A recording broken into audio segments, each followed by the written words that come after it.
ये कहानी है ट्रेवर नाम के एक मशीन ऑपरेटर की, जो एक फैक्ट्री में काम करता है। उसका शरीर एकदम दुबला पतला था। इसका कारण ये नहीं था कि वो अपने शरीर का ध्यान नहीं रखता या फिर ठीक से खाना नहीं खाता, बल्कि उसके इस दुबले पतले और कमजोर शरीर का कारण था कि ट्रेवर पिछले 1 साल से लगातार सोया नहीं। अब ऐसा नहीं था कि उसने सोने की कोशिश नहीं की, लेकिन जैसे ही उसकी आंख लगती थी, कोई ना कोई चीज उसकी नींद बिगाड़ देती थी। साइंटिस्ट कहते हैं कि अगर कोई आदमी 12 दिन भी ना सोए तो वो पागल हो जाता है। तो यहाँ ट्रेवर के केस में ऐसा क्या था कि वो पिछले 1 साल तक बिना सोए भी जिंदा है। ट्रेवर की इस बीमारी का कारण था उसका अतीत। उसने 1 साल पहले कुछ ऐसा किया था जिसकी वजह से आज उसकी ये हालत है कि किस तरह कुछ घटनाएं लोगों की जिंदगियां हमेशा हमेशा के लिए बदल कर रख देती हैं। उसकी इस बीमारी की वजह से ट्रेवर की जिंदगी नरक से भी बदतर होने लगी थी। क्या ट्रेवर इसका कोई इलाज ढूंढ पाएगा या वो ऐसे ही मर जाएगा? जानने के लिए देखते रहिए आज की हमारी ये मूवी, जिसका नाम है द मशीनिस्ट। इस मूवी की स्टार्टिंग में हम ट्रेवर को देखते हैं, जो रोजमर्रा की तरह एक फैक्ट्री में काम कर रहा था। उसके साथ काम करने वाले वर्कर्स उसे हर रोज देखते थे और उन्हें लगता था कि ट्रेवर दिन ब दिन कमजोर होता जा रहा है। लेकिन ट्रेवर ने उन लोगों को कभी नहीं बताया कि वो पिछले 1 साल से सोया नहीं, क्योंकि अगर उसकी फैक्ट्री में किसी को भी इसके बारे में पता चलता तो वो लोग उसे काम से निकाल देते। ट्रेवर की एक गर्लफ्रेंड थी, उसका नाम स्टीवी है। स्टीवी एक प्रोस्टिट्यूट है, पर वो ट्रेवर को पसंद करती है। ट्रेवर को अपनी इस नींद न आने की बीमारी की वजह से कुछ भी याद नहीं रहता था, इसलिए वो अपने फ्रिज पर एक नोट लिखकर चिपका देता था ताकि उसे पिछले दिन की बातें याद रहें। क्योंकि वो कभी सोता नहीं था, इसलिए वो रात को कब्रिस्तान में काम करता था और लगभग रात को 1:30 बजे वो पास के एक एयरपोर्ट पर कॉफी और ब्रेड खाने आता था। इसलिए नहीं कि उसे भूख लगती थी, बल्कि इसलिए क्योंकि वहाँ मारिया नाम की एक वेट्रेस थी, जिससे बात करके ट्रेवर को अच्छा लगता था। मारिया अक्सर उसे सलाह देती थी कि वो खुद का ध्यान रखे, क्योंकि उसका शरीर दिन ब दिन खत्म हो रहा था। एक दिन ट्रेवर का सुपरवाइजर उसे अपने कैबिन में बुलाता है। उसे उसके बिहेवियर को लेकर उससे बात करनी थी। वो उससे उसकी तबीयत के बारे में पूछता है, पर वो उसे भी अपनी बीमारी के बारे में कुछ नहीं बताता। ट्रेवर शिफ्ट खत्म होने के बाद अपने घर जा रहा था। बाहर बारिश का मौसम था।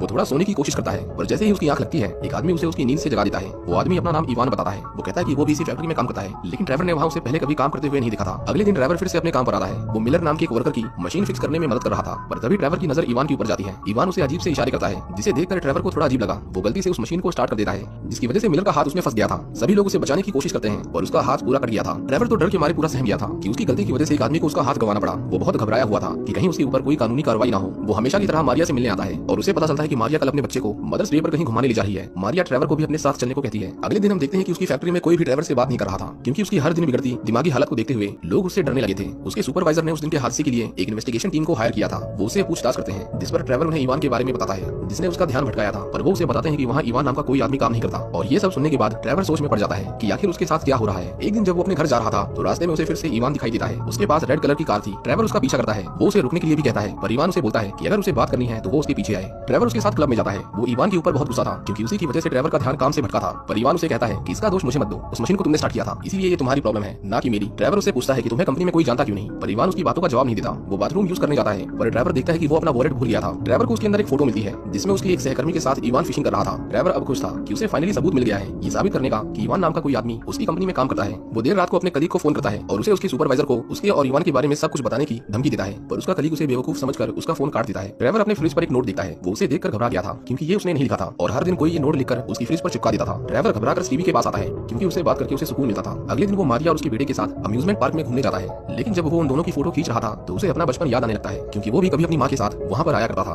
वो मारिया के बेटे को एक राइड पर ले जाता है, लेकिन वो राइड उसकी उम्र के बच्चों के लिए नहीं था। वो बच्चा उस राइड से बहुत डर गया था, जिसकी वजह से उसे मिर्गी के दौरे पड़ने लगते हैं। ट्रेवर उसे तुरंत ही बाहर निकाल लेता है। वो उसकी इस हालत का जिम्मेदार खुद को मानता था, पर मैरी उसे समझाती है कि ये बीमारी उसे बचपन से है, उसे कुछ नहीं होगा, वो ठीक हो जाएगा। ट्रेवर मारिया के घर में उसके फ्रिज के ऊपर बिल्कुल वैसा ही नोट देखता है जैसा किसी ने उसके फ्रिज के ऊपर चिपकाया था। उसे लगा कि कोई उन दोनों का पीछा कर रहा है। वो तुरंत ही अपने घर आ जाता है और उस नोट को दोबारा ढूंढता है। वो उसमें लिखे हुए अधूरे अक्षरों को पूरा करता है, लेकिन हर बार उसमें से कोई ना कोई अलग अलग मतलब निकल कर आता था। अगले दिन ट्रेवर फिर से अपने काम पर आता है, क्योंकि वो घर पर ये सोचता हुआ नहीं बैठ सकता था कि उसके साथ आखिर क्या गलत हो रहा है, नहीं तो वो गरीबी से वैसे ही मर जाता। वहाँ उसकी मुलाकात मिलर से होती है। मिलर अपने साथ हुई इस दुर्घटना के बाद भी काफी खुश नजर आ रहा था, क्योंकि कंपनी ने उसे इसकी मुआवजे के तौर पर बहुत सारे पैसे दिए थे। ट्रेवर उससे माफी मांगता है और मिलर भी उसे बड़ी आसानी से माफ कर देता है। ट्रेवर जब अपने काम पर वापस जाता है तो जिस मशीन पर वो काम कर रहा था वो अचानक स्टार्ट हो जाती है और ट्रेवर का हाथ उसमें फंस जाता है। वो मदद के लिए आवाज लगाता है और कोई उसकी आवाज नहीं सुनता। वो किसी तरह एक टूल की मदद से मशीन को जाम कर देता है और इस तरह उसका हाथ कटते कटते बचता है। ट्रेवर को लगा कि ये सब उसके खिलाफ एक साजिश थी, इसलिए वो सभी से हाथापाई करने लगता है। वो सभी उसे पागल समझते हैं और उसके इस बर्ताव के लिए उसका सुपरवाइजर उसे कंपनी से हमेशा हमेशा के लिए निकाल देता है। ट्रेवर परेशान होकर स्टीवी के पास जाता है, पर वो देखता है कि उसे भी किसी ने बहुत मारा था और उसकी हालत देखकर ट्रेवर उसे अपने बारे में कुछ नहीं पता था। अब ट्रेवर की जॉब जा चुकी थी, इसलिए उसके पास कुछ अनसुलझे सवालों के जवाब खोजने का पूरा टाइम था। एक रात वो जाग कर नजर रख रहा था, ये जानने के लिए कि उसके फ्रिज पर कौन वो नोट चिपका कर जाता है, पर बहुत देर तक इंतजार करने के बाद भी वहाँ कोई नहीं आता। कुछ देर बाद उसकी मकान मालकिन उसे बताने आती है कि उसके कमरे से बहुत ज्यादा स्मेल आ रही है। जब ट्रेवर अपने फ्रिज को देखता है तो उसमें से बहुत सारा खून निकल रहा था, पर वो उसे खोलता नहीं। ट्रेवर को एक नया नोट मिलता है, जिसमें फिर से कुछ नए अक्षर लिखे हुए थे। जब वो उन शब्दों को जोड़ता है तो उसे फिर एक नया नाम मिलता है और इस बार उसे उसमें मिलर दिखाई देता है। अगले दिन ट्रेवर मिलर के पास जाता है और उसके ऊपर चिल्लाने लगता है, क्योंकि उसे लगता था कि मिलर उसे उस दिन के हादसे का बदला ले रहा था। ये सुनकर मिलर को उसके ऊपर गुस्सा आता है, इसीलिए वो उसे मार कर भगा देता है। जब ट्रेवर वहाँ से जा रहा था तो वो दोबारा से इवान को देखता है, जो उसे देखकर हंस रहा था। ट्रेवर उसका पीछा करता है, लेकिन लेकिन देखते ही देखते वो उसकी आंखों के सामने से गायब हो जाता है। उसने उसकी गाड़ी का नंबर नोट कर लिया था। वो व्हीकल डिपार्टमेंट में जाता है और उनसे उस कार के बारे में पूछता है, और वो लोग किसी भी अरे गहरे को इस तरह की जानकारी नहीं देते थे। उसके पास अब एक ही रास्ता था, वो पुलिस के पास जाए और वो उसकी कंप्लेंट उसकी बातों पर विश्वास करके तो नहीं दर्ज करने वाले थे। इसलिए वो जानबूझकर एक कार के सामने कूद जाता है, ये कहकर कि एक कार ने उसे टक्कर मारी है। वो उन्हें इवान की कार का नंबर देता है ताकि वो पकड़ा जाए। कुछ देर बाद एक पुलिस ऑफिसर ड्राइवर से मिलने आता है और उसे बताता है कि वो रेड कार उसी की है और ड्राइवर ने ही 1 साल पहले उसके एक्सीडेंट हो जाने की रिपोर्ट लिखवाई थी। ड्राइवर यहाँ बहुत कंफ्यूज था कि आखिर उसके साथ हो क्या रहा है। वो पुलिस वाला उसे झूठी रिपोर्ट लिखने के जुर्म में पूछताछ करने लगता है, पर ड्राइवर मौका पाकर वहाँ से भाग जाता है। पुलिस उसका पीछा करती है, पर मेट्रो की सीवर लाइन से होते हुए ड्राइवर उनके चंगुल से निकल जाता है। वो बहुत परेशान था।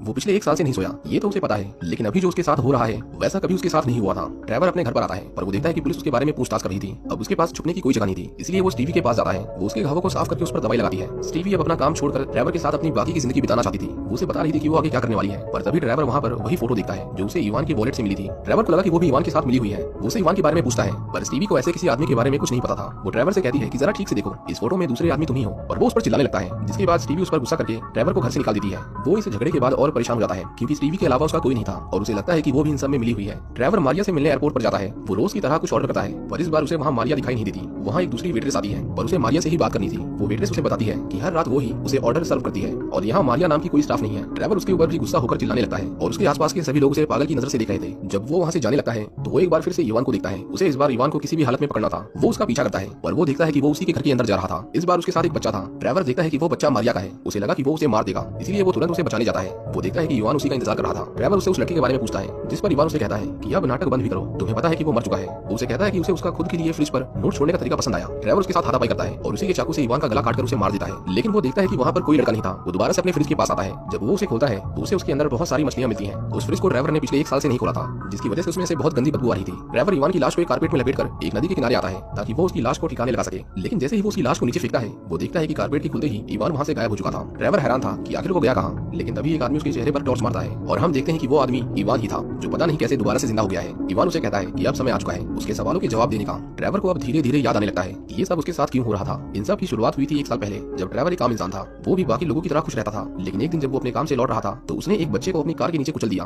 वो बच्चा कोई और नहीं बल्कि मारिया का ही बेटा था। ड्राइवर को उस समय समझ नहीं आया कि वो क्या करे, इसलिए वो उस बच्चे को वहीं मरता हुआ छोड़कर भाग गया। लेकिन उसे क्या पता था कि उसके बाद उसकी जिंदगी नरक से भी बदतर हो जाएगी, क्योंकि ड्राइवर बेशक कभी पकड़ा नहीं गया, लेकिन उसे फिर भी इस बात का दुख हमेशा रहता था कि उसने एक मासूम बच्चे की जान ली है। उसका ये दुख धीरे धीरे पछतावे में बदलता गया। उसे रात रात भर नींद नहीं आती थी, जिसकी वजह से वो धीरे धीरे चीजों को भूलने लगा। लेकिन उसका दिमाग इतना उलझा हुआ था कि वो ड्राइवर को हमेशा ये याद दिलाता था कि उसने किसी बेकसूर की जान ली है। उसके दिमाग ने इवान नाम के एक मनगढ़ंत आदमी को बनाया, जो उसे हर बार याद दिलाता था कि उसने उस बच्चे के साथ क्या किया था। और उस फोटो में उसके कलीग के साथ इवान नहीं बल्कि ड्राइवर खुद था। पर अपनी बीमारी के चलते ड्राइवर को हमेशा उसमें इवान ही दिखाई देता था। ड्राइवर उस एयरपोर्ट के रेस्टोरेंट में जाकर बैठा रहता था और धीरे धीरे उसे उस बच्चे की मां भी दिखाई देने लगी, जिसे उसने उस एक्सीडेंट के समय देखा था। ड्राइवर उस हादसे को भूलने की कोशिश कर रहा था, लेकिन उसका दिमाग छोटी छोटी चीजों को जोड़कर उसे यह महसूस कराता था कि उसने गलत किया है। ड्राइवर सब कुछ दोबारा याद करके रोने लगता है। वो उस फ्रिज के नोट को पूरा करता है और उसका मतलब निकल कर आता है किलर, यानी हत्यारा। ड्राइवर समझ गया था कि वो अब और नहीं भाग सकता, इसलिए वो अगले दिन पुलिस के पास जाता है और अपने गुनाह को कबूल कर लेता है। और आज उसके साथ वो हुआ जो पिछले 1 सालों में नहीं हो पाया था। आज वो चैन की नींद सो पाया। ड्राइवर की ये कहानी हमें बताती है कि पछतावा इंसान को कहीं नहीं लेकर जाता, चाहे वो पछतावा बड़ा हो जैसा ड्राइवर के केस में था, या फिर छोटे से छोटा जो हम हमेशा अपनी जिंदगी में करते हैं। आखिर में पछतावा करने से कुछ नहीं होता। बेहतर यही है कि हम अपनी जिंदगी में सही फैसले लें, जैसा कि ड्राइवर ने किया, खुद को पुलिस के हवाले करके। इसी के साथ ये मूवी यहीं खत्म हो जाती है। उम्मीद करता हूँ कि